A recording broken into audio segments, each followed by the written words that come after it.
Bonjour à tous les membres et bienvenue en direct de la chaîne Terre à Terre TV, Makeba de France, et je vous présente des titres. En premier, nous allons avoir le Ndolo. En deuxième, nous allons avoir le gâteur de sauce. En troisième, nous allons avoir la Fashion Boma. En quatrième, nous allons avoir la Binda. Et en cinquième, nous allons avoir la culture et tradition. Et moi, aujourd'hui, c'est la culture que j'aimerais développer avec vous parce que j'estime que la culture, c'est le socle et la base d'un peuple et d'une communauté. Et un peuple sans culture, c'est un peuple qui se dénature.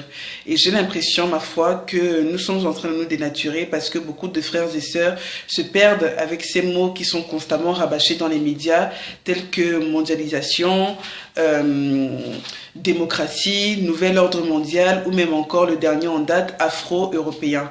Moi, j'ai juste une question à poser à ces frères et sœurs, c'est que, est-ce que ces termes existent en nos langues de chez nous, en nos langues africaines? Comprenne qui voudra. Je tiens à développer la culture aujourd'hui parce que la culture c'est vaste. La culture c'est la musique, la culture ça va être l'art, la culture ça va être notre langue, ça va être nos dialectes et aussi surtout la culture ça va être nos prénoms. Je pense qu'il est important que les Africains se réapproprient leurs prénoms. Il est important que les Camerounais se réapproprient leurs prénoms. Parce que le prénom, c'est l'identité même d'une personne.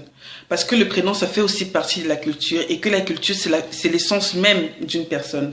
Et que comme je l'ai expliqué plus tôt, une personne sans culture, une personne sans identité, c'est une personne qui perd sa nature. C'est une personne qui perd aussi de la valeur. Parce que être africain et demain pouvoir porter son prénom africain, c'est se rajouter de la valeur et ça impose déjà le respect à l'interlocuteur qui est en face de nous, surtout quand cet interlocuteur n'est pas un Africain. Autre chose que je voudrais aussi voir avec vous ce soir, c'est notre histoire. Je pense qu'il est nécessaire que nous parlons de notre histoire. Je pense qu'il est nécessaire que nous n'ayons pas honte de parler de notre histoire. Je pense qu'il est nécessaire, je pense que nous avons même l'obligation de remonter aussi loin que possible afin de véhiculer, de vulgariser notre histoire. Mais alors, le peuple noir est le seul peuple, le seul au monde, je dis bien au monde, qui critique son frère africain quand il entend celui-ci parler de son passé. C'est le seul. Et je ne comprends pas pourquoi. Les Caucasiens aujourd'hui continuent de fêter 1789. Les Caucasiens aujourd'hui continuent de fêter la guerre de Waterloo. Ils fêtent encore la Première et la Seconde Guerre mondiale. Mais quand l'Africain veut parler de son histoire, surtout de son histoire glorieuse, ça dérange et ça commence déjà par déranger ses propres frères.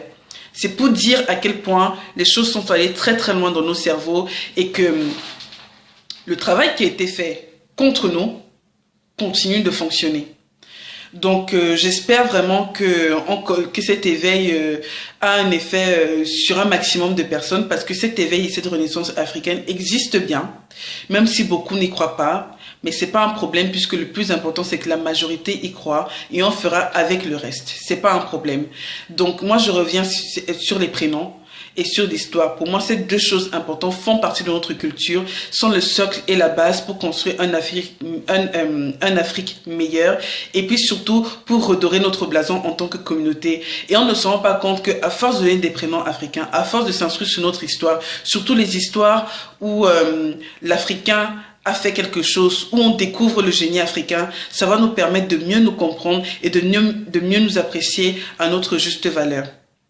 Donc je rends l'antenne, c'était Makeba et je vous dis à très bientôt.